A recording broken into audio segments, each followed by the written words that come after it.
Siyabingelela bazalwane. Egameni lenkosi uJesu Kristu nentambama uNkulunkulu ephinde wasihlanganisa ngomusa wakhe.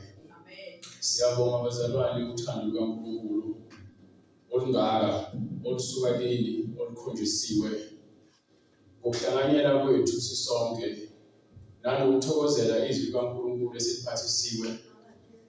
Kungekona uqonda kwethu kepha ukuvuma ukuba intando kaNkulunkulu yenzeke kithi kupheleliswe icebo lakhe. Amen. Namanje ke bazalwane sisabonga uNkulunkulu silobe sishilo sifakaza ngalo iBhayibheli elithi yinye inkosi yinye inkolo munye ubhapatizo. Amen. So lezi ezinye izinkolo ezakhiwa abantu umbhedo nje bakhe esisekelweni esizolo bakhetha bathi kuthiwa usisiwe lo wakhe edwaleni ngoba indlu yakhe yona ngeke iziwe. Ngakhetha uJesu uma umuntu ezwa amazwi ami awalonge awenze ngiyakumfanisa nendoda ehlakaniphile.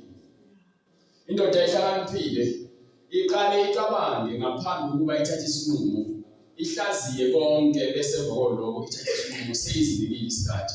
Kepha isiwula sivele sithathe senze ngaphandle kokucabanga. Noma ukhuluma ngaphandle kokuhlaziya ukuthi lento engiyikhulumayo ifanele yini ukuba ngiyiphimisele. Akakuboni ukungalungi kwenkulumo yakhe, akakuboni futhi nokungalungi kokukholwa kwakhe. Ukuba isiwula sikholwa ngemizwa, kepha oqondayo ukholwa ngomoya. Umehluko ukuthi abakholwa kuNkulunkulu bakhuleka kuye ngomoya neqiniso. So ongike incwadi Isaiah 43 kusukela kuverse 1. Sibiziwe noma ngakuphi noma ngabe ubani ubiziwe awubizwanga ukuba ube igama lebandla elithize. Ubizelwe ukuthi wena uyakubangcwele, wena umele ukuba ngcwele.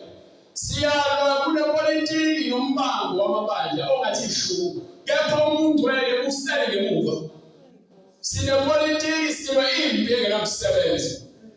Kepha loba sibizwele umngcwele, sibizelwe ukuthi sibe ngcwele ukuba uJehova uNkulunkulu wethu owadala izulu nomhlaba ungcwele. Nawe-ke ibangcwele ongeke ngesizathu kulolutho kodwa ongeke ngegama lebandla lakho. Ngifuna ube ngcwele njengoba kusho iBhayibheli ukuba lizolungisa liqondise konke okuphumile endleleni. Uthi umbhalo kwincwadi Isaiah 43 verse 1. Yebo. Kepha manje usho kanje uJehova. Sekhuluma kuJehova manje, sekhuluma umfundisi wakho, ukhuluma kuJehova. Imibhalo iyona esiholela eqinisweni lonke. Ngaphandle kwemibhalo siyobe sithwele amakhanda ethu sithi siyokhonza. Uhambile wathi waphasikeni usubuye ukinye ibhodlela kaBhili.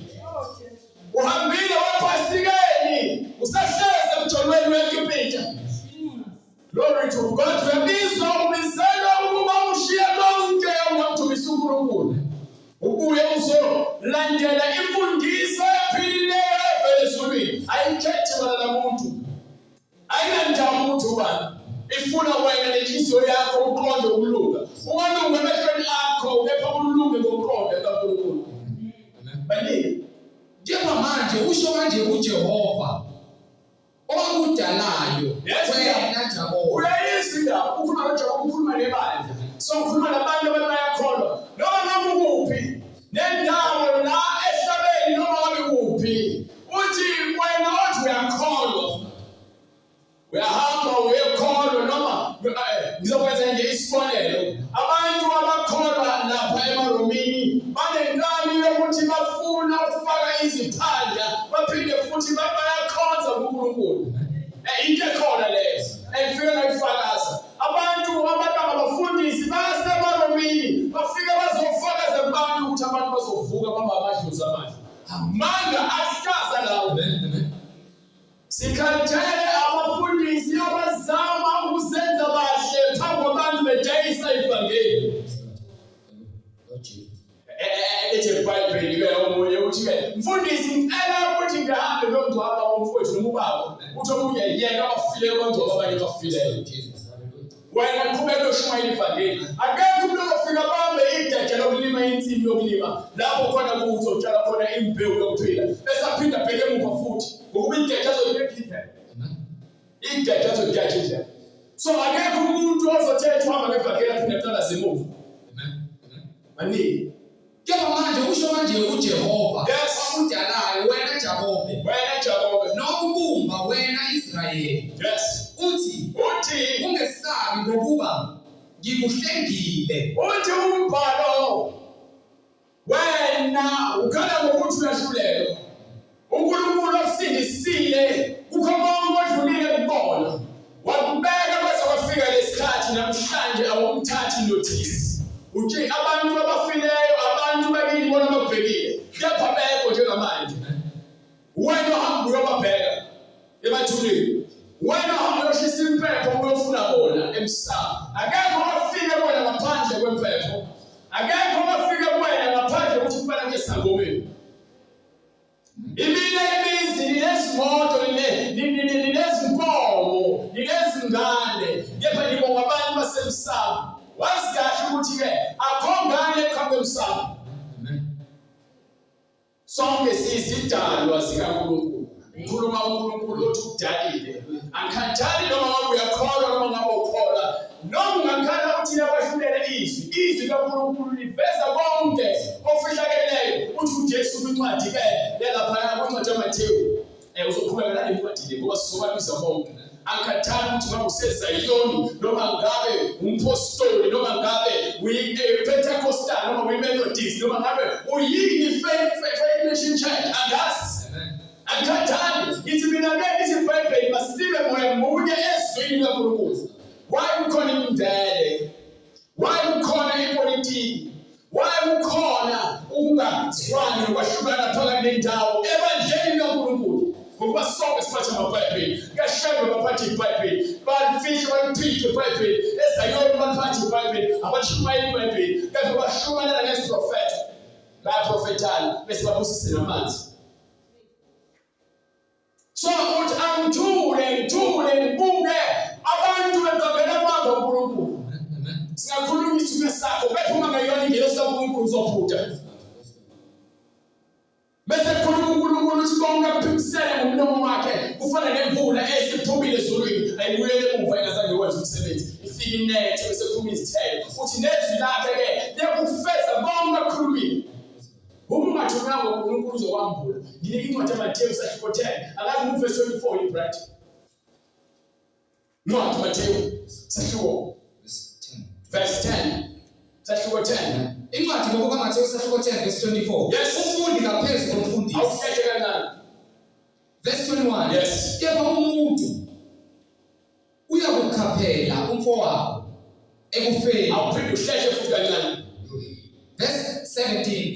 Kepha xwayani abantu ngokuba bayakunikhaphela emiphakathini abantu banikhaphela. Abantu bayathuthela abantu ukuthi ke babashayele iqiniso. Ukuba vele bonke ofihlakeleyo kuyakwabula. Bonke uJesu akhulume ebunyameni noma endaweni esithekeleyo. Uthi kufanele sibe phezulu simemezele. Ngokuba ke uthi lowo namashoni ngami nami ngoba namashoni ngayo.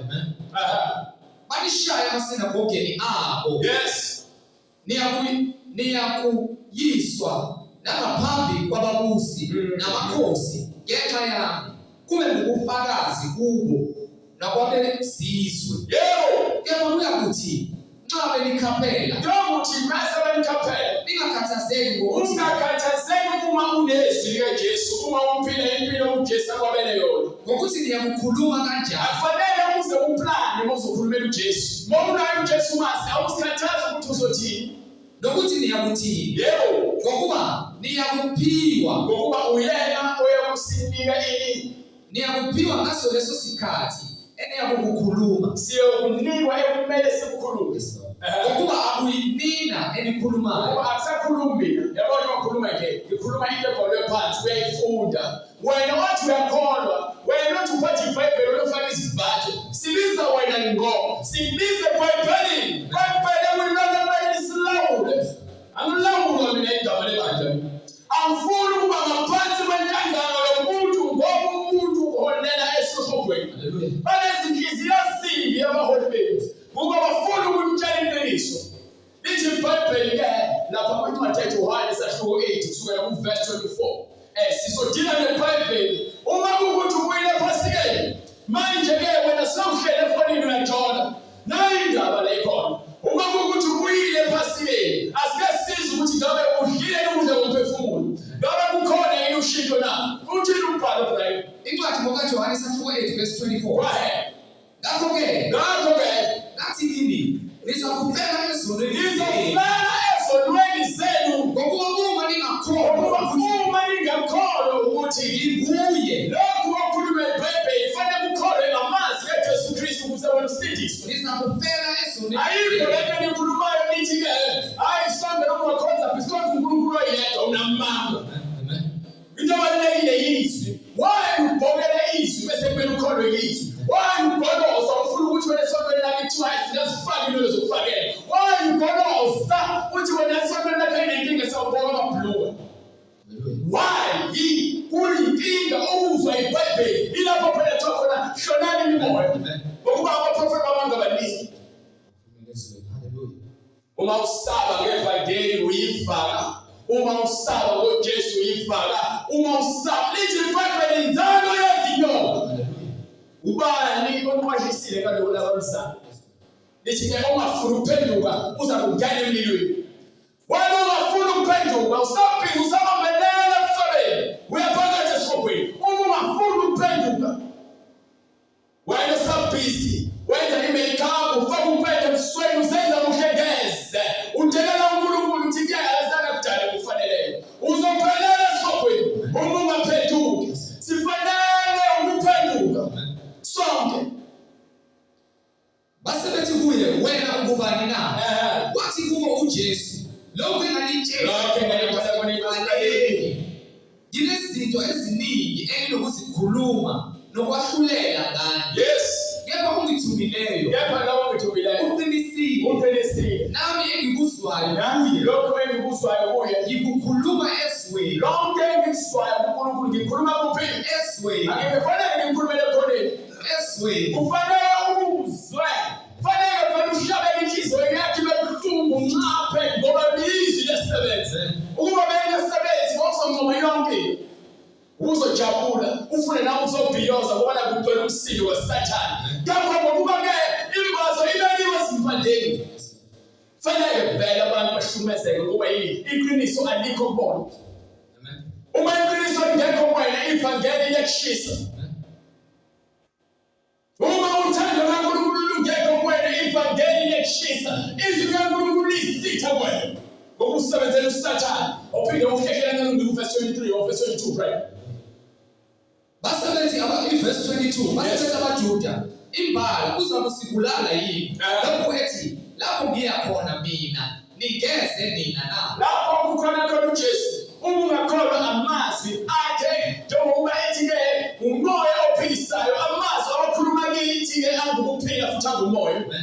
Ngaphandle kwamazwi ngaphandle kwezwi ngaphandle kokukholwa yizwi akukho kufinyelela kuJesu. Uthi uJesu mina ngiyindlela neqiniso lokuphila. Ngoba ukhokho nomkhulu wakho nobaba wakho laba bafa engane yakho nomkakho nokuguqa msambe ngoba bafunga inefeni ukukholelwa ukuthi ke bayaphila. Yabo unayo proof. Sifune proof uJesu nofakazi iBhayibheli nofakazi. Wathi kubo nina ningabaphansi. Mina ngingoka phezulu. Mina ngifuna kwaphezulu. Nina ningabalelizwe. Nina ningabantu balelizwe. Mina angingowalelizwe. Yepho uJesu akuyena wala. Ngakho ke ngithini na ke ngizakupela ezonweni ngithina ne ngizakupela ezonweni zenu. iBhayibheli liyaqiniswa ukuthi ungafuna ukuphendula uzofela ezonweni zakho. Ngokuba uma ningakholwa ukuthi ungakholwa ukuthi uJesu uyena kuphela nizakupela ezonweni uzofela emanyaneni akho uzofela emjolweni uzofela ekuphindeni uzofela ekuthakatheni uzofela ekubeni umbulali. Phenduka uthi uJesu break kwincwadi yaMathewu. Ngike incwadi yaMathewu break sahluko incwadi yaMarku ufuna incwadi yaMarku break sahluko 8 ufuna incwadi yaMarku sahluko 8 kusukela kuverse 47. Incwadi ngokukaMarku sahluko 8 Verse 47. Ngidinga ukuphila for bright. 47, 49. 9 47. Ngishona khona. Unoba ulomzana. Wait, ungakho. 8. Hallelujah. 47, 37. 9. Qala from verse 44. Verse 44. Yes. Lapho impethu yabo verse incwadi ngokuhamba isahluko 9 verse 41. Yes. Yilowo naloyo oniphuzisa inkezo yamanzi ngegama lami ngokuba ningaba kaKristu ngiqinisile ngithi kini akasoze alahlekelwa ngumvuzo wakhe. Amanzi yokuphila nawo futhi ukhulunywa ngawo nalowo nomusa nothando lowo wenza kuphi ngegama likaJesu. So okholwayo kuJesu, lo Jesu wesimfundisa ngeBhayibheli uyena onokuphila ophakathi. Verse 43. Uma isandla sakho sikukhubekisa sinqume. Uma isandla sakho esikamoya lesoqala lesenyama cha awume kancane ngaso sibeke eceleni, sibeke eceleni ukuba ngeke usinqume njasi. Uma isandla sakho sikwenza ukuthi ubone wenza njani sinqume. Kungcono ungene ekuphileni. So ukuthi noma kuthiwa ngesandla kumele sinqume. Ngabe ukuganga nokucabanga noma ukwenza isono uqala ngokwenza noma uqala ngokucabanga. So isandla sikamoya isona lesi kumele sinqamele. Ukuthi lo mcabango wokuthi wena ufuna ukulwisana sakho untshontshe inkomo kamakhelwane wakho ngokuba vele ufuye inkomo ezintshontshiwe. So lokho kufanele uphenduke ngokuba wena ezulwini uyathanda awuthandi lelikala lezinkomo wazitshontsha lemizwa. Hallelujah.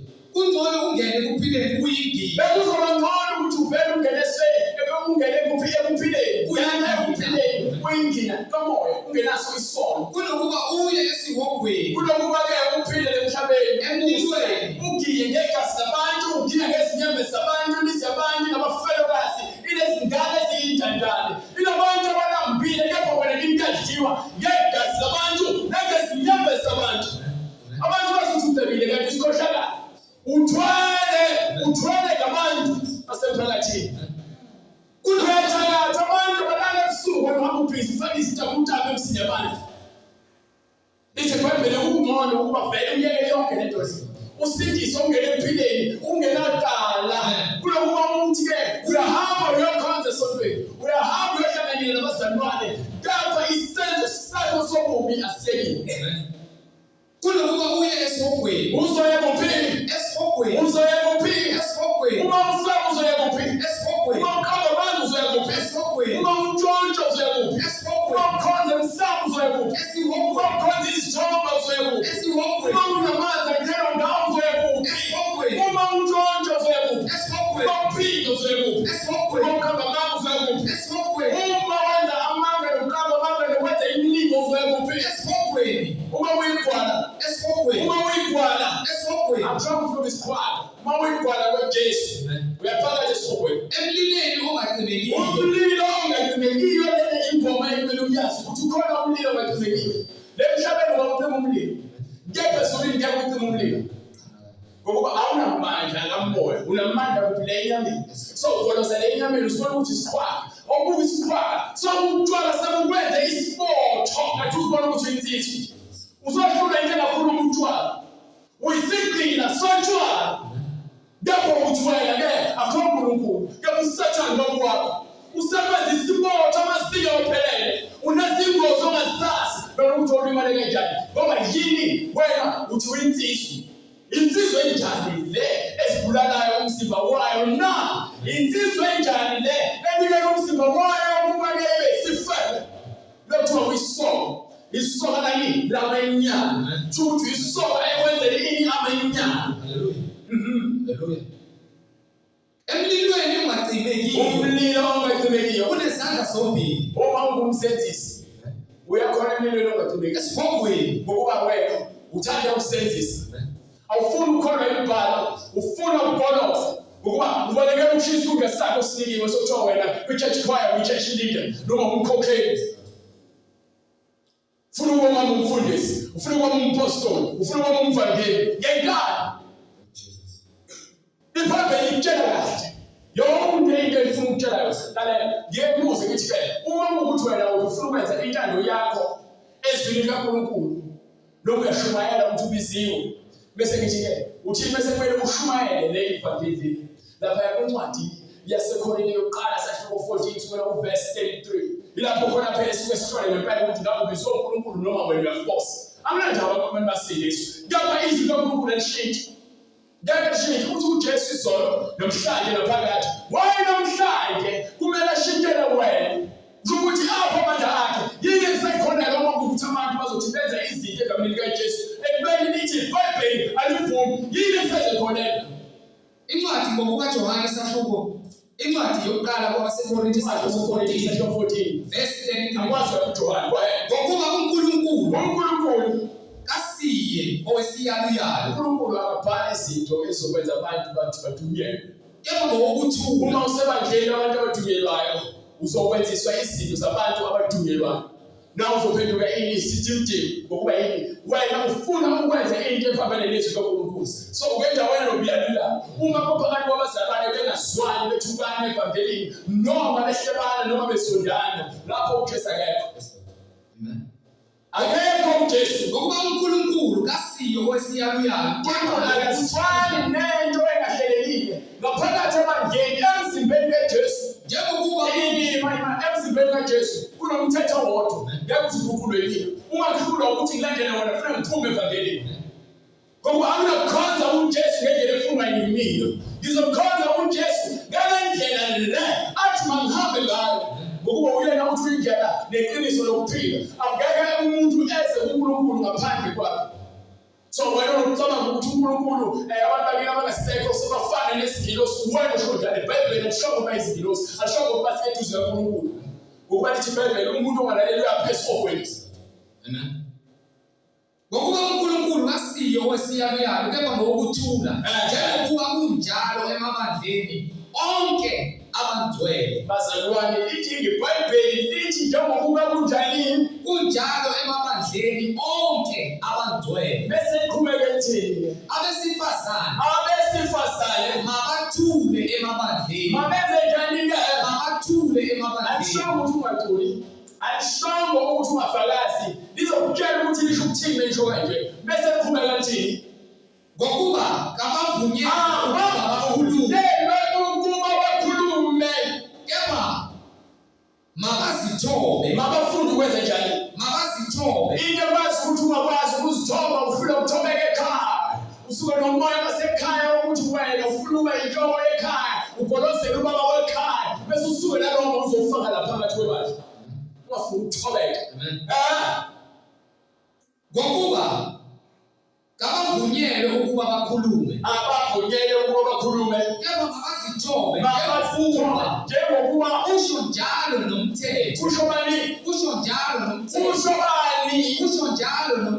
so why when speak something what if manje lokuthi aningajabu ukuthi lithini glory to Jesus Christ lithini izwi uma bethanda ukufunda kukhona abathanda ukufunda mababuze emadodeni abo emakhaya anginayo indoda nezokwenze njani ukhona umfundisi emva kwenkonzo ungakusekela lokhona ufuna ukuyifunda ngokuba kuyihlazo owesifazane kusho leBhayibheli yini ekwazi ukuthi ugolozele iBhayibheli ekwazi ukuthi uyakholwa yini eyenza ukuthi wena kube nzima ukwamukela ivangeli lithi iBhayibheli kuyoze kube nini nimancika uma uNkulunkulu ubaba wakho umlandela but uma kuwukuthi ubaba wakho uSathane hlalele awukwazi ukukhonza amakhosi amabili isikhathi esisodwa kumbe ukuthi uzokholwa uNkulunkulu unamathelekelelo uvume konke kushoyo noma uzohlala ubaba wakho uSathane udelela uNkulunkulu wenza intando ubaba wakho uSathane. Amen. Uma bethanda ukufunda utho mababuze emadodeni abo emakhaya ngokuba kuyihlazo ukuba owesifazane akhulume ebandleni konje izwi likaNkulunkulu laphuma kinina na umthetho usho njalo lencwadi ayona yodwa ithi eyokuqala yaseyokuqala Timotheo sahluko 2 verse 12 kepha angimvumeli owesifazane ukuba afundise nokuba abuse phezu kwendoda. Akuvumele wesifazane ungabe uthini esikoleni, ungabe uthishwa e-university, ungaba noma ngabe yini umsebenzi wakho, but-ke kuthiwa ngoba umthetho usho njalo wona wonke amabandla abantu akakhulu. So then angikwazi ukuyibanga nomuntu wesifazane ukuthi azoma la athi uNkulunkulu. Ngoba lo Jezebel bafaka amawigi, bafaka izinzipho, bathokabe bese bezoma la. Bese betshela abantu lento abantu abathanda ngizo, abantu babiziwe. Khona uJesu wasezulwini, khona uJesu wasemhlabeni. uJesu wasemhlabeni lo osetshenziswa abantu ngokwentando yabo nangokukhohlakala kwabo. Kepha uJesu wasezulwini yena yedwa, labo abakholwa kuyena bahamba njengokusho kwezwi. Akuvumele owesifazane ukuba afundise nokuba abuse phezu kwendoda. noma abuse kuphi Phezu kwendoda. Yes. Kodwa makazithulele. Ubona umuzi wakho uhlakazekile kuphela, awukwazi ukuthobeka. Uzokuthobeka kanjani uNkulunkulu ufuna ukuthobeka ekhaya? Imizi yaphela. Ulalela abantu abangaganile, ulalela abantu abangenanhloso, abalalela uSathane bazokufundisa ukuthi umshado ufanele ube kanjani. Nibuka ama-TV banitshela ukuthi umshado ufanele ube kanjani. Abantu abangakwazi uNkulunkulu, wena uthi uyinanga ukwazi uNkulunkulu, kepha uthatha iziyalo kubantu abangakholwa. Ngakho umuzwa wakho ubhidlile. Ukuba bawuthobekile, bawusoza abantu uNkulunkulu, abantwana bakaNkulunkulu bezwa uNkulunkulu, bezwa mina. Ngoba yini into engishayile la eBhayibhelini? Kuyoze kube nini imanqika. Verse 13. Ngokuba uAdamu wabuja kuqala, Indoda yabakhona kuqala, emva kwalokho u-Eva. emva kwalokho kwasekwakhiwa u-Eva. Futhi u-Adamu kakhohliswanga. Futhi u-Adamu akakhohliswanga. Kepha owesifazane wathi ekhohlisiwe waphambuka.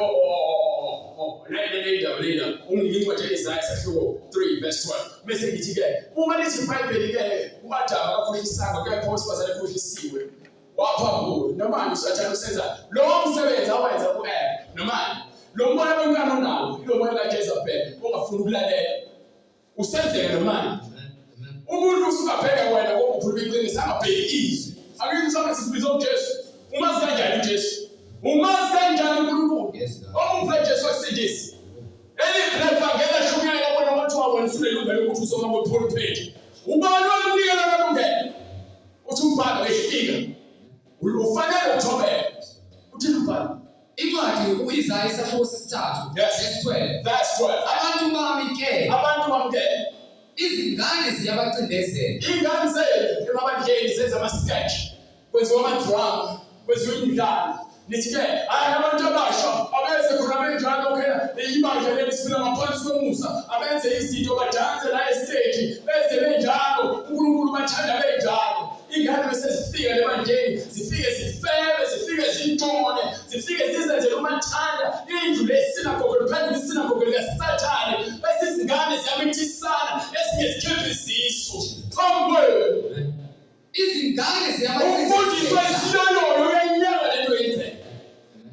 Umfundiswa isiloloyo, umfundiswa isithingithingi. Nabesifazane bayababusa. Nabesifazane benze njani? Bayababusa. Nabesifazane benze njani? Bayababusa. Bantu bami. Bantu bami. Abaniholayo bayanidukisa. Akwazi uJesu ukuthi angashiyela mina. Noma seyithanda. Akwazi uJesu ukuthi ngakhulumisa lento efuna yini. Mina ngithi-ke ngiwusengumqambi wamanga. So mawukuthi umuntu uyakholwa kulezi zinto engizifundisayo, bese ngikhombisa ngikhuluma into engafakazelwa eBhayibhelini. Phuma kumina. Ngishiye phansi. Sengehla thini? Suka engqondweni yami. Sengiyishadi lomfundisi yami. Sengishumela ukuthi ngijabule. Ngithi haleluya, finish. Awukhanda beshabala abagcina kumawinga bayophuphuza phansi ngigqile besibezela amaphepha. Kuba yini? Sonke lento phela bayifundiswa. Angibizwelanga lokho. Yebo lithi iBhayibheli abantu abadukise lisho lokho elisho. Achitha indlela yemikhondo. Achitha indlela yalapho beluhambe khona. Lezo loo ndaba leyo. Awubuyele ngale lencwadi leyo yaMarko sahluko 9. Lithi iBhayibheli kuyose kube nini? Umanqika. Uma uNkulunkulu ewumoya wakho umlandela, awukwazi ukulandela uNkulunkulu ngezinganekwane. Awukwazi ukulandela uNkulunkulu ngoba naku ubona abangani bakho. Awukwazi ukulandela uNkulunkulu ngoba naku usaba ukuthi intombi yakho ithi yasindiswa. sifuna ukuphuma emjolweni bese uthi nawe uyasindiswa ukuthi nisindisiwe nababili kepha nisahlele emjolweni nisahlele esonweni phuma ke lo mbhede ohleli wona ungcolile umbhede wezifebe lo mbhede ohleli wona noma lele wona umbhede weziphindi ungcolile phuma wona ngoba indoda yakho ikhona isaphila ngoba wena ushadile kufanele wena ulungele uJesu uJesu akunike indoda yakho emshadweni hayi ekukipiteni akuyona ndaba ukuthi usuzele akuyona indaba yakho ukuthi usuzele kepha usanikwe ithuba lokuthi ke usengaphenduka ungaphenduka uthatha uJesu nasi ingane zakho lezi ziphinde zinazo zingweliswe kuJesu akhathalele akiclaim ukuthi kwenzile ngithi lapho wena usahlele kakhulukazi lesibiza ngamakhono nina bogogo enkohlisa izingane ukuthi ke noma zingenzani ngoba kukhona nina nazo sindisiwe nizoya nazo esithobweni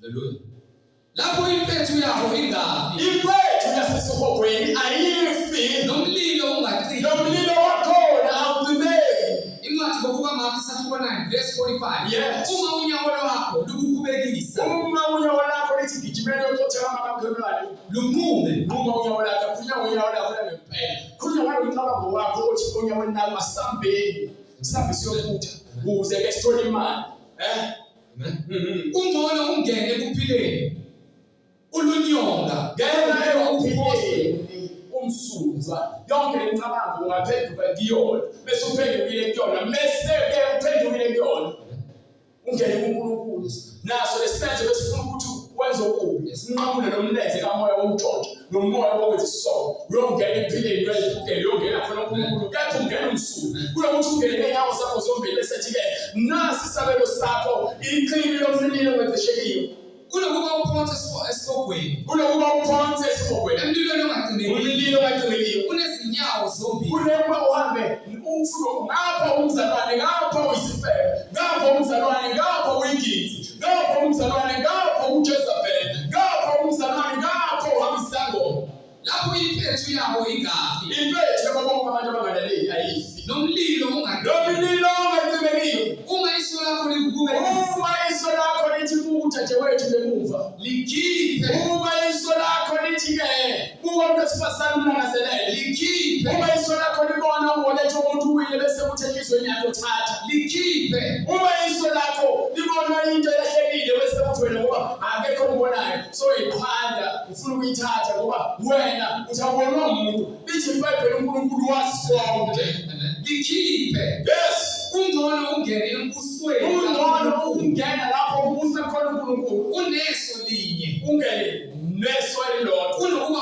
uphonse esihogweni angikhulumi ngeso lakho lenyama ngikhuluma ngoba umcabango lokubona izinto konke eqala kamoya angithi mqondo wakho lele becabanga ukuthi ngingena kanjani lapha kaMthembu ufuna ngizama ukuthi ngiphathe uPentshisi bese kufike ngiqhamula ucingo lo nto ngaba kwakwenzi kepha siyenziwe kamoya usuhamba neplan ephelele uhlelo lakho ephelele uphethe wonke amathuluzi ukuthi uyazi lokungena kanjani ayizona le so into kumele ibulala ukucabanga izinto ezimbi ngomakhelwane wakho kuyeke lo lithi kodwa ungcono ungene embusweni kaNkulunkulu kuneso linye kunokungcono ungena khona kuthiwa ke lithi iBhayibheli lapha kwincwadi ya-Isaya 35 verse 8 ufunda khona sokutshela lithi ke kungcono ungena kuphe embusweni kaNkulunkulu kuneso elilodwa kunokuthi ufike namehlo amabili bese kuthiwa nasi isabelo sakho lapha esibokweni lithi ke kuyakuba khona umendo ukhona umendo nendlela eyakuthiwa indlela yobungcwele kunendlela yobungcwele ngikhuluma nawo wonke umuntu ukuthi ke ekhambeni kwakho ukhona indlela le ndlela indlela endala kuthiwa eyobungcwele ongcolileyo akayikuhamba ngayo yebo ngithi ke uma uthi wena usindisiwe noma uyakholwa kepha uJesu awumuzwa kepha uJesu awunaye le ndlela leyo uyesontweni wahamba iminyaka ewu-50 le ndlela le ewuhambayo noma ngokolibanda ungahamba iminyaka ewu-100 kepha uma ungcolile awuhambi gesi uyahamba ongcolileyo akayikuhamba uNkulunkulu akafuni into engcolile isono akasifuni isono siyanuka kepha iyakuba ngeyabantu bakhe abantu abangcwele abahamba ngayo abafuna ukuzwa izwi likaNkulunkulu balenze noma beyiziwula noma ngabe kuthiwa babuka abantu njengesilimo abayikuduka kuye kepha ngeke uzuphambuke endleleni ukuba yini uhamba ngokukholwa uhamba ngokubona. akuyi kuba khona lapho ingonyama nesilwane esihahayo So usathana akatholakali endaweni kaNkulunkulu. Lapho khona kubusa khona uNkulunkulu usathana ingonyama akatholakali. asikuphukela Isilwane ngeke sitholakale. Impethu ezobonisa abantu ngeke itholakale. Inyoka ezomkhushuza phansi kwabazalwane lokufaka umoya ongasile ngeke itholakale. Ngoba ungcwele uyabusa. Ivangeli lizokhulula wena libuyisele isimilo sakho. uNkulunkulu akakhathalele ukuthi izingane izono zakho. uNkulunkulu akayifuni into engalungile. Ufuna wena uphume esonweni ukuze wena uphilele yena. Uyeke ukuphilela ke ingunga, uyeke ukuphilela utshwala, uyeke ukuphilela ukubulala abantu. Akusiza ngani lokho? Yini ekusiza? Ulala kanjani ebusuku? Ulala kakhululeke ngoba vele usathana sewushisile unembeza wakho ngensimbi eshisayo. So umsebenzela ngokusikhanda ngokwakho. Akuzonke izono zakho zibhaliwe. Ngokuphenduka kwakho ziyaxishwa. Awusakhiswa yinto nje lengitshela yona. Ikhona eBhayibhelini. Zonke zibhaliwe izono zakho. Ngokuphenduka nje ziyaxishwa. Ikuphi eBhayibhelini? U-Isaya chapter 1. Sukela verse 16. Uthi anoza nabo ukuthakatha kwakho lokho. Sizothetha indaba. Woza nabo lokhipha kwakho izisu. Woza nedosha lakho lelo sizoxoxa indaba. Woza nayo lensandi yakho lelo. Woza ufuna ukukhuluma nawe. Woza nabo ukuphinda kwakho lo ufuna ukuxoxa nayo indaba. gezani lihlanzeke Thiwa ke manje bese ufikile sezoxoxa indaba. Gezani lihlanzeke. lisuse ububi Bese besizwe uyeka ukwenza ububi phambi kaNkulunkulu. niyeke ukwenza okubi Uyeke ukwenza ujanile. okubi Uyeke ukusonda umakhelwane wakho. okubi Uyeke ukuhlaba ngomakhelwane wakho. okubi Uyeke ukuba umuntu okhatha abantu. okubi Yebo. fundani ukwenza okubi Njani ukwenza njani? ukwenza okubi Yebo. lifunde ukwahlulela Njani ukwahlulela? Awahluleli uthatha imali yomgwazelo. liqondise abathengisi Awahluleli ngobudlelwano bakho nomngane wakho ukuthi hayi ishe yami lekade kamasi. Uma ebheda uyabheda. Uma uyisela uyisela. Kuyosizakala ukuthi umvikele kwisenzo esibi. Ngoba ngelinye ilanga uyojikela wena. nahlulele izintandane Bese wahlulela izintanjana. nimele umfelokazi Zimele ini? umfelokazi Ngoba wosani-ke sithethe indaba sithethe indaba. usho uJehova Usho bani? usho uJehova Usho bani? usho uJehova Uthini? noma izono zenu zibomvu kakhulu Akakhathalele ukuthi zingakanani izono zakho uNkulunkulu engimkhonzayo. Akadingi ukuthi ngiyotholisakela ngevuzi. Akadingi ukuthi umuntu bese efile kanje singaswani bese ngithi ngiyohlaba ngithi nje siyahlambululana noma siyagezana. Akadingi ukuthi ke ngimhlabele inkomo ngimphathise. Akadingi lutho kimi. Noma nje woza wena nobubi bakho. Woza khona umaniki unjalo. noma izono zenu zibomvu kakhulu Noma ngabe kuthiwa izono zakho zingakanani? ziyakuba mhlophe Iyakuzigeza. noma zibomvu njengobubele Noma kuthiwa ziningi kangakanani? ziyakuba njengoboya bezimvu Iyakusihlambulula zibe mhlophe njengoboya bezimvu. uma nivuma Wenza njani? nivuma Wenza njani? nivuma Inkinga usathane wenza ukuthi ube lenkani. Awufuni ukuvuma iqiniso. Ngoba ujabuliswa yini amanga. Ubona abantu abasindiswa. Ingokuba banenkani basebenzela usathane ngama-flying colors. Basebenzela usathane ngezinga elixokeneyo. So umoya wenkani wenza ukuthi umuntu angezwa izwi eliphilileyo. uma nivuma nilalela Uma-ke nivumanisa njani? nilalela Ikwempeli ukhiye noma isahluthulelo noma umhlahlandlela okuholela kuphi ekuphileni. niyakudla okuhle kwezwe Kodwa uyothola ukuphila okuphakade. yebo uma nani niyakudliwa yinkemba. Ile Niyakudliwa yinkemba. Wakele ukuthi yini inkemba lapha kwincwadi yaMathewu sahluko 12 sahluko 10 kusukela ku verse 49. Mathewu sahluko 10 verse 49. Sahluko 10 incwadi yaMathewu verse 40. No. Akala ukuthi verse 34 ngiyatholisa ngiphaphasa noLuka. Sahluko 12 verse 49. Ingasho ukuthi ngize ukuletha ukuthula emhlabeni. Ngizama ukuletha ukuthula. Akizanga ukuletha ukuthula. Kwathiwa into usindisiwe bathi uyazitshela. Ngokuba yena usefikile uJesu. Usezokwahlukanisa ukuthi wena awusadli esithembeni sika devil. Awusaphuzi inkomishi kaSathane. Ngokuba wena ukushatshelwe abantu abangakholwa bethi bahlabela abantu abadala. Bakuhlabela amadimoni. Yebo ngize ukuphambanisa umuntu noyise. So wakho uma engakholwa wena ngeke usuthathe uJesu. uNkulunkulu usiyamphambanisa. Nendodakazi nonina. Uma wakhe engakholwa noma indodakazi yakhe ungakholwa yedwa omunye ekholwa. Uma kukuthi wakho bekunikela ekutheni nahamba ofeba noma udayise ngomzimba wakho ukuze ekudliwe uzokhuza. Uma nento sengaphakathi wena uzophenduka yena kusale wena.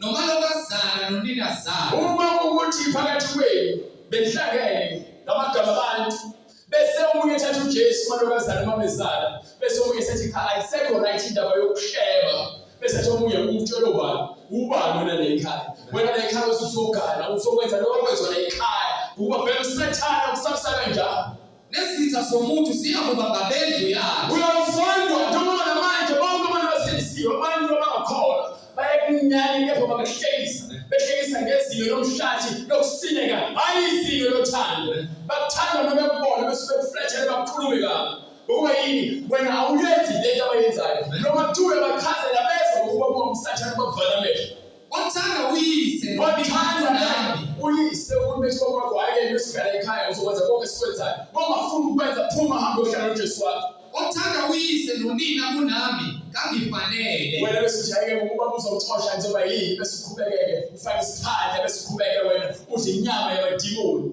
ngeke uthi uJesu awumfanele bese uzothoma ukuthi ke uzohamba uyokhonza uJesu bese yakuthethelela ngoba yidlule ukuba nesibindi sokuthi ume eqinisweni nokuthanda indodana noma indodakazi kunami kangifanele. Uma uzofuna indodana yakho noma indodakazi yakho kwisenzo sayo esini uthi umzalwane uthi uJesu umfanele tshela ingane yakhe iqiniso. Uma imphethe iyaphethe tshela umntana lento yenza ahambisana futhi ayilungile noma thabathi isiphambano sakhe angilandele. Uma ungafuni ukuthi wena uzwe izwi likaJesu bese ulandele izwi likaJesu kangifanele. Lalela akukhathali ukuthi mina wena usukhona isikhathi esingakanani. Mina ngikhathalela ukuthi izwi likaNkulunkulu uyalenza na. Ngakho-ke lokho senze sibe munye kubona ukuba umuntu ongafuni ukwenza izwi likaNkulunkulu akafanele uJesu. Ofumana ukuphila kwakhe kuyakulahlekelwa yikho. Uma uzama ukusindisa kulo mhlaba noma ngabe yini lo yenzayo uJesu angayifuni ngoba nakho uzama ukuphila uyakulahlekelwa yini ukuphila kwakho olahlekelwa ngokuphila kwakhe ezwini likaJesu. Uma wena uthatha uJesu ulahla konke uma ulahla konke uyakufumana uyakuthiwa leBhayibheli ke lo ufuna ukulandela owunini incwadi yaMarku bright hambe kule incwadi yaMarku lithi ke sahluko incwadi yaMarku sahluko 8 verse 24 uma ngaphosisi ufune lapho le incwadi yaMarku incwadi yaMarku sahluko 8 verse 24 yabheka yathi ngibona abantu ngibabona behamba kungathi izihlahla khuphuka kancane incwadi ngokwaMarku sahluko 8 verse 22 yes bafika not ungahlehli khuphuka khuphuka Brian khona waphinda wabeka izandla phezu kwamehlo akhe wabhekisisa khuphuka Brian yasinda yabonisisa konke wayithumela ekhaya layo wathi ungangeni emzini yabantu. Yes. uJesu wayesephuma kanye nabafundi bakhe waya emzini yaseKesariya Filipi. Besendleleni wababuza abafundi bakhe wathi kubo, abantu bathi ngikubani na? Abantu bathi ngikubani na? Bamtshela bathi uJohane uMbhapatisi, abanye bathi ungu-Eliya, So abanye bathi ngomunye wabaprofeti. Wayesebabuza ethi, nina ke nithi ngingubani na? Yebo. uPetru waphendula wathi kuye, wena unguKristu, indodana kaNkulunkulu ophilayo. wabayalisisa ukuba bangatsheli muntu ngaye. Yes. Khona waqala ukubafundisa ukuthi Wayeseqala uJesu wabafundisa wathi indodana yomuntu imele ukuhlupheka ngokuningi, yebo, ilahlwe ngamalunga nabapristi abakhulu ababhali bomphakathi, ababhali, abapristi abakhulu, bese kwenza ibulawe, bese iyabulawa, ivuse emva kwezinsuku ezintathu. yes. Ngapha bazosifundisa ukuthi sibungaze iPhasika ngegama lakhe. Imfundiso kamfundisi wakho leyo lebandla lakho. Uvuka kwaJesu usuku lesikhathi akaze kube inkonzo, kuthiwa kumele sihlanganyele kuyona. Awukwakho lokho akukho eBhayibhelini. Ungathi ukwenza bese ukuthi uNkulunkulu uthokozile ngakho. Lelizwi walikhuluma ngokusobala. Yebo. uPetru wamthatha waqala ukumkhuza. uPetru ngokungaqondi ukuba senyameni ufuna ukukhuza izinto zikamoya. Ufana nabantu uma bekufonela noma bekubhala bethi ke ungashumayeli kanje, ushumayela kanje, lezi zinto kufanele ukhulume kanje, kufanele ukhulume kanje, ukuba yini basenyameni. So abakwenyama abanako kwenyama ukuba abamazi uNkulunkulu, lezi ndlela zikaNkulunkulu abazazi, bafuna ukuthi wena ube le ndlela ozokhuluma ngayo efunwa abantu, hayi uNkulunkulu. So baphambanise ngento kaNkulunkulu, njengoba lo Petru naye uSathane wayezama ngayo yonke indlela ukumsebenzisa. Verse 33, kepha waphenduka. Yes. Waphenduka wabheka abafundi bakhe. uJesu uphenduka abafundi bakhe uthini? Wamkhuza uPetru wathi, Yes. buyela emuva kwami Sathane. UPetru akazaba uSathane. uPetru akakazaba abe uSathane, ke uJesu ekhuluma nomoya ohlasela abantu uPetru. Ngokuba uqondi okukaNkulunkulu. Ingakho uJesu akuncwajana kwesahluko 22 waphinde futhi afakaze athi Petru uSathane ufuna ukukuzuza, kepha sengikhulekele. Uyothi bese uphendukile bese ufundise nabafundi baqinise. Ngokuba uJesu wayazi ukuthi uPetru unentshisekelo kaNkulunkulu, unentshisekelo yokukhona, kepha inyama ithaka. Yayizindaba uJesu bebona lokho, kepha ube namathele uPetru befana nokapteni kwabanye abapostoli ngoba okuningi lokuthi-ke lapho kwincwadi yaMathewu sahluko 16 verse 18 ebuza lo mbuzo futhi ethi abantu bathi ngubani na? Okuqedile uncwadi uzophinde ubuyele kuyona nje ngokushesha, right? Ufuna ukuthi ngicacisele ukuthi kwenzakalani ngalesikhathi lapho uJesu ekhuluma naye uPetru. Incwadi yaMathewu sahluko 16 verse 18. Yes, verse 16. Yes. uSimon Petru waphendula wathi, wena unguKristu, indodana kaNkulunkulu ophilayo. Ukuze uzofana nomama uyafakaza ngakho ukuthi abantu bathi ngubani? Usethi-ke uPetru-ke wena unguKristu, indodana kaNkulunkulu ophilayo. uJesu waphendula wathi kuye, ubusisiwe wena Simon kaJona, ngokuba inyama negazi akukwambulelanga lokhu. So uPetru sekebalunguza kancane umoya, kancane nje uzokwambuleleka ukuthi wena uyindodana kaNkulunkulu ophilayo. Bese uJesu ubusisiwe wena Simon kaPetru, ngokuba inyama negazi akukwambulelanga lokhu, kepha ubani? uBaba osezulwini. Bese ethi uJesu, Nami-ke ngithi kuwe wena unguPetru, phezu kwalelidwala yakulanga ibandla nami phezu kwaleli dwala ngizokwakha ibandla lami. Ibandla likabani? Kristu. Akulona nomfundisi wakho, akulona ibandla lakho, ibandla likaJesu, lisemzimbeni kaJesu.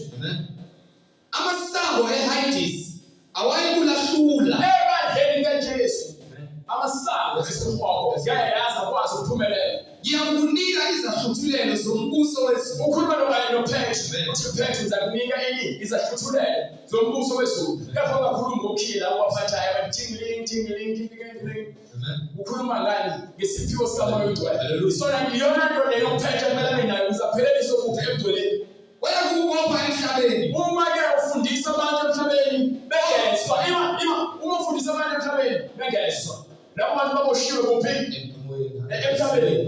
baboshwe emhlabeni. Baphinde baboshwe nawo futhi. Uma ukhulula abantu emhlabeni bephenduka ezonweni zabo. Nasezulwini ukhululiwe. Uma uvuma izono zakho uphenduka. Ukhululiwe kuphi emhlabeni? Ukuba emhlabeni indaba icela khona. Akekho umuntu ozosindiswa esefile. Abapostoli bathi-ke uma ukhonza khona abantu bakhona bakwazi ukuthi bathandazele abantu bangasekho bangene ezulwini. Uma umuntu efile kade engakhona bazobambona ngene ezulwini. Amanga nekwahliswa usathane lo. Amanga lawo ayikho loo nto. Ayikho. Baningi. Bayakubopha emhlabeni. Okuzodisashiwe emhlabeni ngeke uze futhi asezulwini. Nalokho okukhululiwe emhlabeni kukhululiwe nasezulwini. Khona wabayala abafundi ukuba bangatsheli umuntu ukuthi nguye onguKristu. Kwasekwenzakalani? Kusukela kuleso sikhathi uJesu waqala ukubonisa abafundi bakhe ukuba umele ukuya eJerusalema ahlushwe ngokuningi ngamalunga nangamapristi abakhulu nababhali abulawo. So uphethe kulesikhathi esincane useveze ukuthi uNkulunkulu mabulele.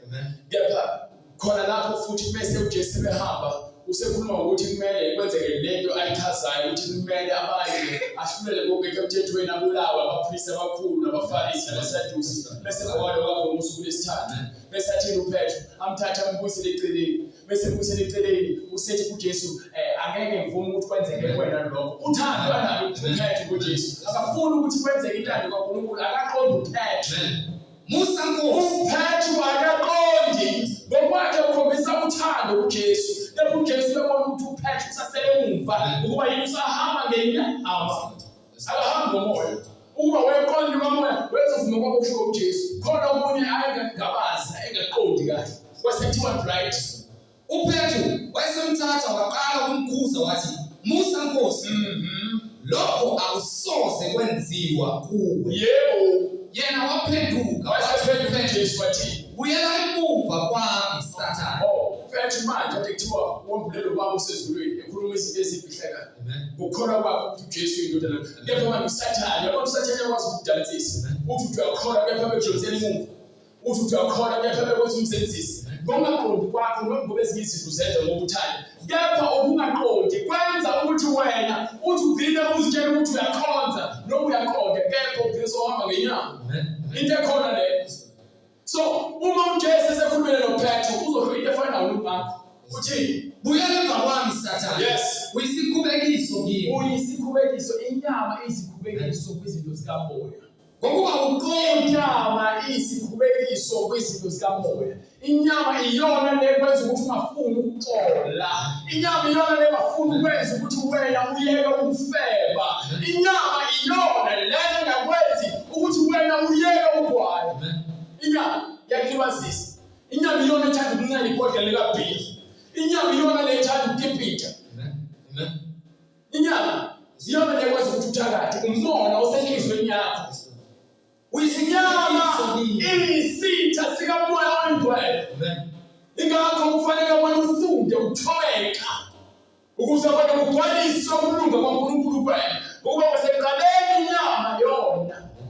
Akuyona into enje leyo. Uyisikhubekiso kimi. Yes. Ngokuba awuqondi okukaNkulunkulu. So kepha okwabantu. Ukhuluma izinto zenyama ukuthi inyama inento engenyama. Usathanda udila ngayo inyama.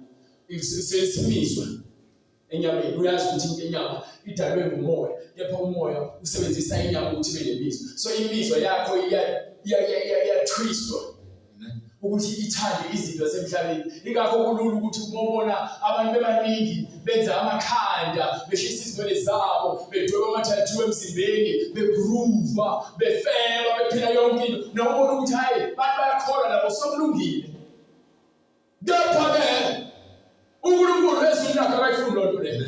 Uthini uJesu ngolo? Khona uJesu wathi kubafundi bakhe, yes, uma umuntu ethanda ukuza emva kwami, uma uthanda ulandela uJesu, makazidele. Uma uthanda ukuza kuJesu, makazidele. mina ngithi phumana babantwana amandla, makazidele. ngoba yini nilandela abafundisi? Ngeke ulandele uJesu nenkanuko yakho. Ngeke ukwenze lokho. So, uma ufuna ukuza kuJesu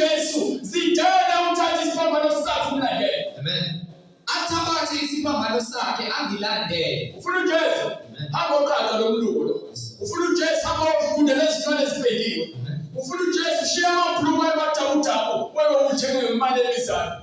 Konke bhokisi umuntu onoqondo ohlakaniphile.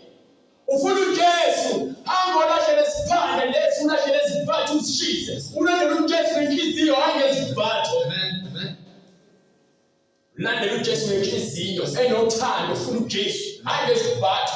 Ufuna uJesu uzoyeka ukuthakatha ngenhliziyo. Ufuna uJesu kanuko le usayo kwayo uzoyishiya phansi. Ukuba usolwele ukuthi ubethi uJesu ke uzokwazi ukunqoba le demoni kaGwaye. Hlala phansi emthandazweni. Zila ukudla. Khuleka. uNkulunkulu aqobisa.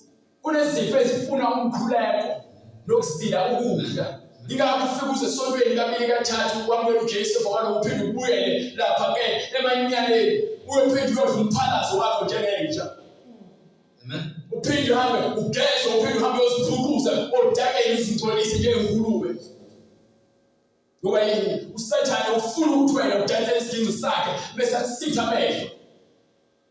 Ukuthi wena uqhubeke uhlale emanyanyaleni ngenxa yabafundisi abathi ke ngisindiswe ngomusa.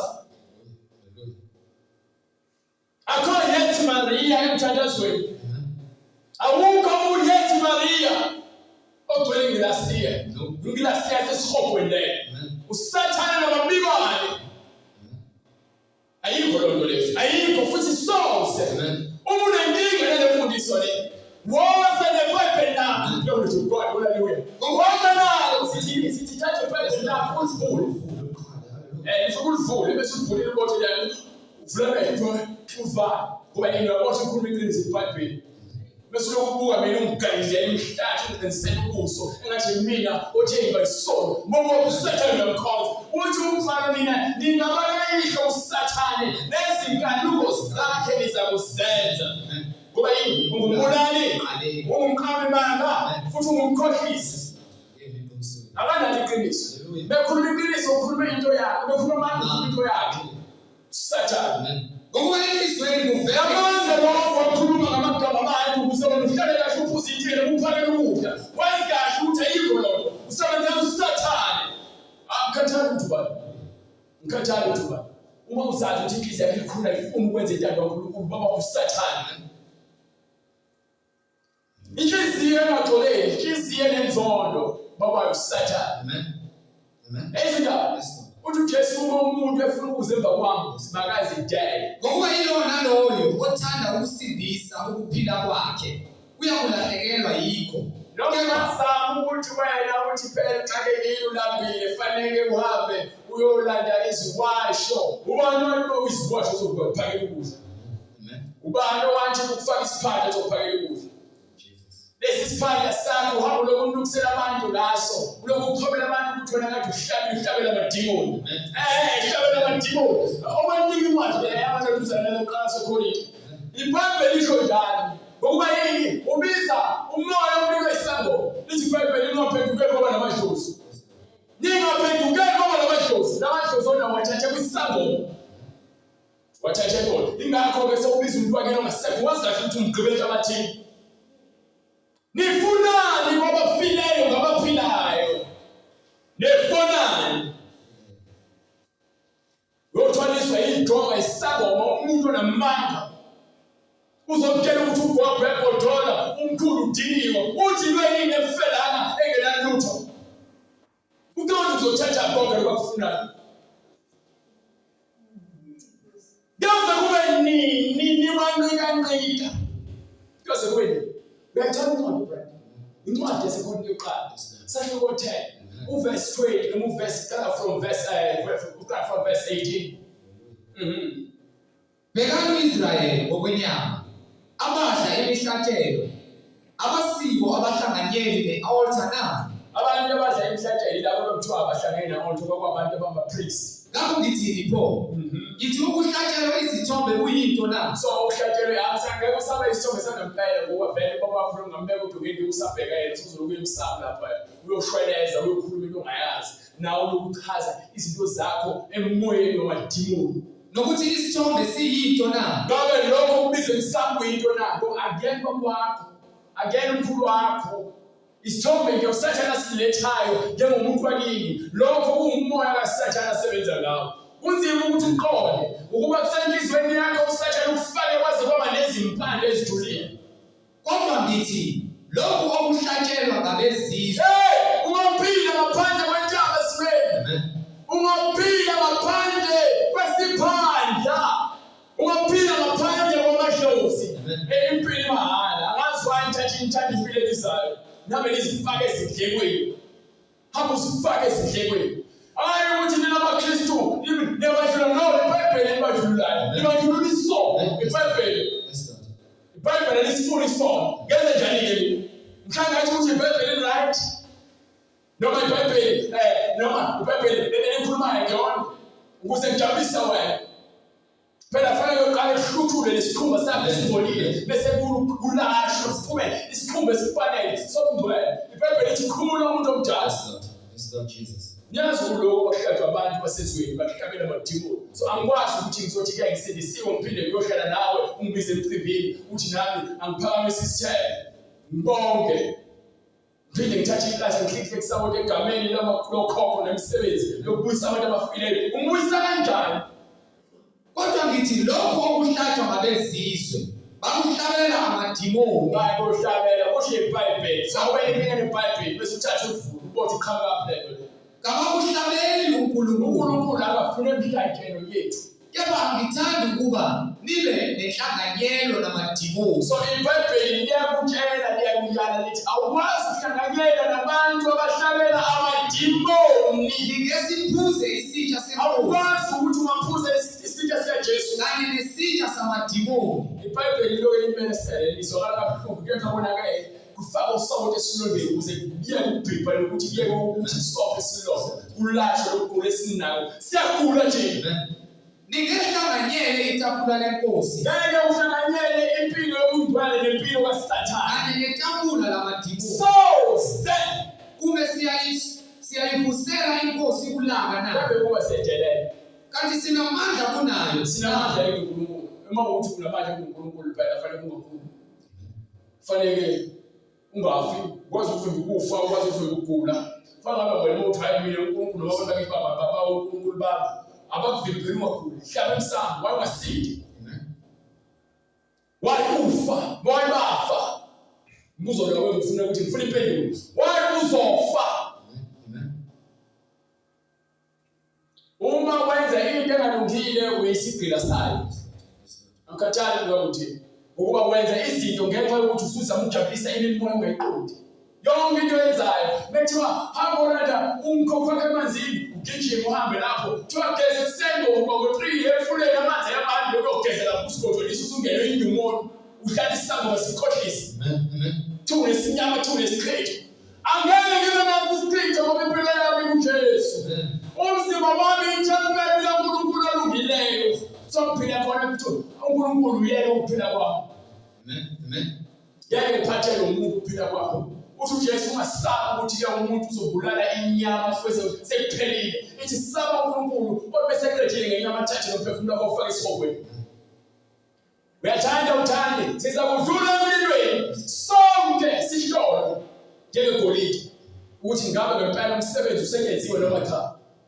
niyakuzonda yibo bonke ngenxa yegama lakho why wena ufuna abantu bakuthale yini why wena ufuna abantu bakhonze uzothomba abantu uhamba uthatha iBhayibheli efanele leshumela uthola abantu izibabeko zabo uthatha ivesi uyoduduza abantu abafile abakholelwe emadlozini ukuze wena bezoza ukuthi baduduza izwe likhulume ngabantwana bakaNkulunkulu uthatha ukudla wena babantwana uyonikeza izipho abasho uJesu lapha unginencwadi eMathewu 8 bheke lapho incwadi noma uthi ningathathi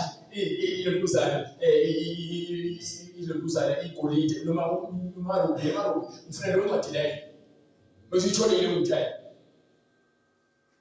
lento yokuthi uthathe into elungile uhambe uyitshala phakathi kwabantu abangafuni yepha ngenxa ukuthi ufuna ukuzincengela lokhu uzoletha uNkulunkulu abangamfuni abantu bakhuluma ukuthi ke bese file manje angavuka beyidlose lihle ekhaya nawe uzofika ngeBhayibheli ukuthi ngathi uNkulunkulu akamnika ukuphumelela kwasafuthi kepha lo muntu bengakholwa engathi ngelinye uNkulunkulu angamvusa nabafile uzomvusa kanjani ngoba uyalazi iqiniso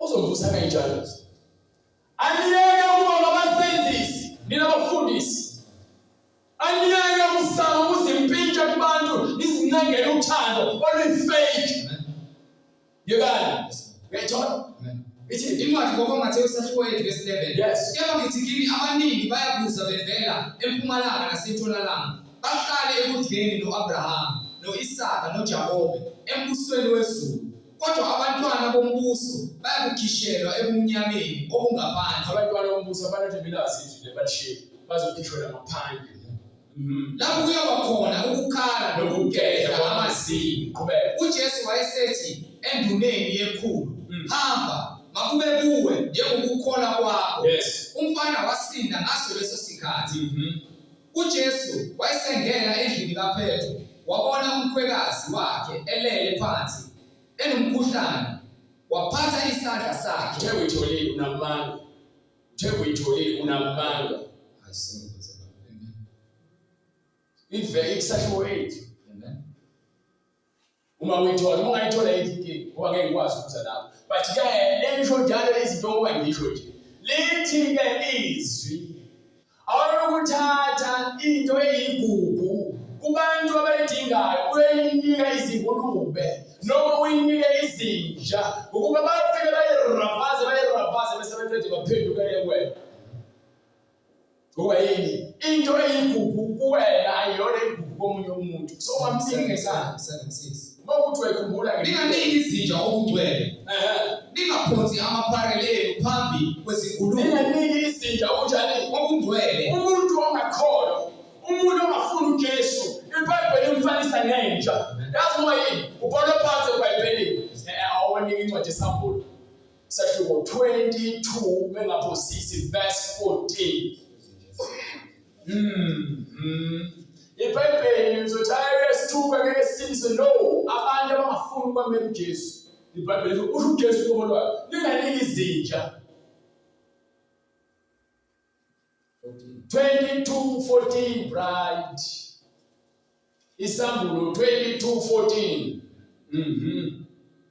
Babusisiwe abahlanza izingubo zabo ukuba bathole ilungelo labo. Babusisiwe abaphendukayo bese ke bathole ilungelo ukuthi badle emthini wokuphila. Amen. Bangene emzini ngamasaka. Bese bengena endlini kaNkulunkulu noma emzini kaNkulunkulu ngesaka bangena ngokusemthethweni. Ngaphandle kukhona izinja. Kukhona yini? Izinja. Akushiwo injelo lenze u4 lethi at least yona ngeke iziyesifogweni isazi isifogo ayinacala wena unecala ufaliswa nenja. Nabathakathi ukhona ngaphandle ezulwini awangeni amagwala abangeni abathakathi asingeni izinja nezifele nababulali nabakhonza izithombe emaromini nezikhonza izithombe sale emqaleni akuyena uJesu lowo semqaleni isithombe leso nonke lapha emsamo isiphambano lesiya akuyena uJesu lesithombe lizinika abantu akuyena uJesu. Abantu abakhonza izithombe ngoba bafuna ukufeka nomuganga bathatha uJesu ngoba basimboza ngegugu ayafunda ukuthi abona amahlazo ami ngoba ufuna ukufeka ufuna ukuthakatha Jesus. Nabo bonke bathi sokuthi bese kushilo ubani akasalashe uJesu bakuyasha. Nabo bonke abathanda nabenza amanga. iBhayibheli liyazikhulumela. Ungangizonda mina bathi ngikhoma kuphi? Thatha iBhayibheli lakho. Uma kukuthi awuzwani neBhayibheli wena uzwani uNkulunkulu. Awuzwani uNkulunkulu. Niphatha amaBhayibheli niwafake kumashalofu azahlale izintuli aphinde amaphela azokwenza izingane msuka ungena ekhanyisa amaphela sabuyona hlala kuBhayibhelini. Asakhumuza eBhayibhelini. Wena ukhumuza isofa nokuthi ureportele TV. Uhambe umcimbi abantu. Wesendawo siyikholo. Nihlamalaza igama likaJesu. Yayizalwa lo. Mashebe. Mzalwane Travel. Ingoma yakuthiwa yonandi kuhamba noJesu kwaphela ingoma yokusika. sesukuma nawe uyasina ave umnandi ukuhamba noJesu ave umnandi ukuhamba naye sukume naye kwathela haleluya haleluya ayoza baphatha ngathi izinto enkulu hlambalaza igama likaJesu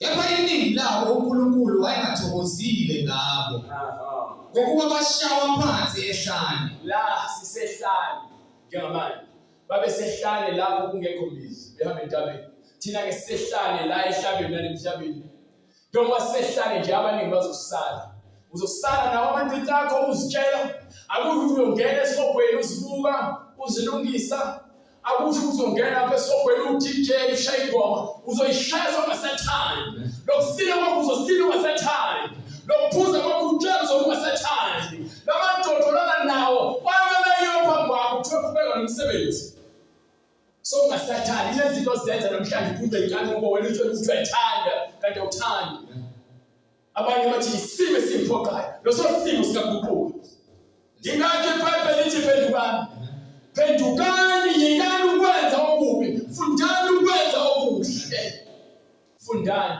uthini uPetro sebekuzwa konke bahlabeke enhlizweni basebethi uPetro nabanye abaphostoli madoda bazalwane yini sekuyenza lo uPetro wayesethi phendukani yilo naloyo abaphathizwe yilo naloyo abaphathiswe egameni likaJesu Kristu egameni likaJesu Kristu kukho ukuthethelela kwezulu zenu kuyothethelelwa yonke lenkohlakalo uSathane asefite yona uNkulunkulu angayifuni khona niyawamkeliswa isiphiwo sikamoya oyingcwele ngoba isithembiso ngeseni sabantwana bethu esabo bonke abakude bonke inkosi uNkulunkulu wethu eyakubabiza waphakaza nangamanye amazwi amaningi wabayala wathi sisindiseni kulesizukulwane esiphambeneyo wayesethi uNkulunkulu lapha kwincwadi yeIsaya 43 kusukela kuverse 6 wasengizobaqala amanye amavesi kwamanje lithi ke bonke uNkulunkulu uNkosi uNkulunkulu wethu eyakubabiza bonke Nkosi uNkulunkulu wethu uyakubabiza ukuba usebabizile futhi uyababiza namanje uyobabiza kuze kube phakade kuze kufike isikhathi sokufa weningi incwadi Isaiah 43 right come on verse 6 Giyakusho kuyo inyakatho ngizokhuluma nabasenyakatho nibiziwe nakuyo iningizimu wosani yakosini ungabasenyakizini ningabagozi lethani amadodana kaNkulunkulu akude namadodakazi abuyisani nonke beniwe ukuba aphume emikhawulweni yomhlaba kuma nonke kulabasinagoge kaSathane onke abizwe ngegama lawo bonke abantu ababizwa uNkulunkulu iBhayibheli bonke babizwa uNkulunkulu babizwa nguyena bazobizwa nani ngegama lakhe babizwa ngoJesu Kristu engiwadalele inkazimulo yakhe dalele inokuphila phakathi enkasini engiwabumbile nengiwenzile wenza umuntu ngomfanekiso wakhe libizwe lonke isinqumo ngesakho letha uJesu uphile noma baleke ngoba kuSathane uzobhubha naye empilweni lethani abantu bami abayizimpumputhe bafuneka bavulwe amehlo amen abanamehlo kepha babone nezithuli ezinezindlebe abantu abangamadlebe kepha bezwe uNkulunkulu ufuna abantu abayinjalo uthi wozani uma ungaqondi wozohlala uma uthi xefekiswe lokutshekiswe ukuthi siphinde futhi siyoxapha kahle ufuna ukuthi abone ukuthi nginyanyile uzoyeke khulumile uJesu ukhuluma lizwi futhi uphenduka uyazi umsebenzi oyenzayo emnyameni izizwe zonke mazibuthwele ndawonye izizwe zonke akakhethi balala muntu wena uzothi le mfundiso yesidukisa ngabe sidukisa phephe yakho iphethe abantu bonke babuthane abantu bonke babahlangane babe lizwi linye babe moya munye babe mqondo munye angibizeni ngaphansi kwabadala ngithi thatha iBhayibheli lakho livule kubani phakathi kwabo ongamemezela lokhu nakho-ke sengimile ngiyamemezela njengoba bathi uIsaya nami ngifuna ukuthi-ke ngivume ngithi inkosi ithuma mina ngiyavuma ngithi inkosi ithuma mina ukuba ayikukho okunye engakwenza ungenzela umusa nami-ke angibonge ngakho ukwenza okuhle okufunwa uyena ukuba uyena ongikhethile ukuthi-ke mina-ke ngibe yisitha zosisebenzisa uthini umbhalo uthi phendukani noma ngabe ubani ufanele ukuphenduka Uyayazi isisebenzi yakho wenze kumnyakeni. uNkulunkulu uthi yakho akukho okwenzakala efihlana lokuvela. So wasikhohlisa. Phenduka. Thatha kuJesu uphile. Ukhetha uSathane usefeni. Usefeni. Phendukane. Yiloyo naloyo ababhathizwe. Yiloyo naloyo ofanele ababhathizwe. Egameni likaJesu Kristu. Ukhona ukuthethelela kwezono zenu. Khona niyakwamukeliswa. Iziphiwa akudayiswa lutho ekungcweleni. Uzophiwa into evele ezulwini, isiphiwo sikaNkulunkulu. Sikamoya oyingcwele. Ngoba lesithembiso ngeselwe sabantwana benu. Esabo bonke abakude. Yebo. Bonke inkosi uNkulunkulu wethu eyakubabiza. Yabizwa elimiziwe edilini. Womshado wewundi lobukala. Phenduka. Yilowo nalowo ufuna ukubhabhadiswa. Uyibonile imininingwane noyizwile kwi-screen noma kwisikhathi iqala inkonzo ngoba sangiyibize sengikujwayela. Nalabo abayibonayo email address ne-phone number lapho. Uyakusithinta uNkulunkulu emuhle. Noma ngakuphi lapho khona lapha emhlabeni. Ubiziwe nawe phendukeni. Shiya isiqatha siyakugqilaza. Shiya imithi yegqilaza. Shiya ufebe. Hallelujah. Jesu uyakubiza. Usukhathele imisebenzi yakho kumnyama. uJesu uyakubiza ukuthi uza kukuphumuza. Wozothatha ijoka lakhe nempilo yakhe yokuthula. Bonke abafuna ukubhabhadiswa bazakushiya. uJesu Kristu uyinkosi. Siphinde sibonane futhi kusasa ekuseni ngolava leNkulunkulu emuhle. Siyambonga uNkulunkulu ngani nonke abazalwane abakhona nabalaleleyo. Kuphi nakuphi lapho ukhona. uJesu uyabusa. Amen. Amen. Sifa nomkhuleko. Baba egameni elihle lenkosi uJesu Kristu, uNkulunkulu onamandla, lembewu oyihlwanyelayo moyingcwele. Sihlulekisa yonke imandla yobumnyama Nkosi emkhathini ukuba ingatheli izithelo zokulunga. Siyacela Nkosi uJesu ngamandla akho uNkulunkulu wethu ukuba izwi lakho liphilile lingamandla. Licije ngaphezulu kwenkembe licije ehlangothi zombili. Sicela libe yimbewu engena ngaphakathi ezinhlizweni zethu emphefumulweni wethu Nkosi. Lifeze umsebenzi wokukholwa, lifeze umsebenzi wobukhulu bakho uNkulunkulu wethu. Egameni elihle lenkosi uJesu sikunika udumo, siyabonga wena othembekile ngezikhathi zonke. Egameni elihle lomsindisi wethu uJesu Kristu oyinkosi nomsindisi manje naphakade. Amen.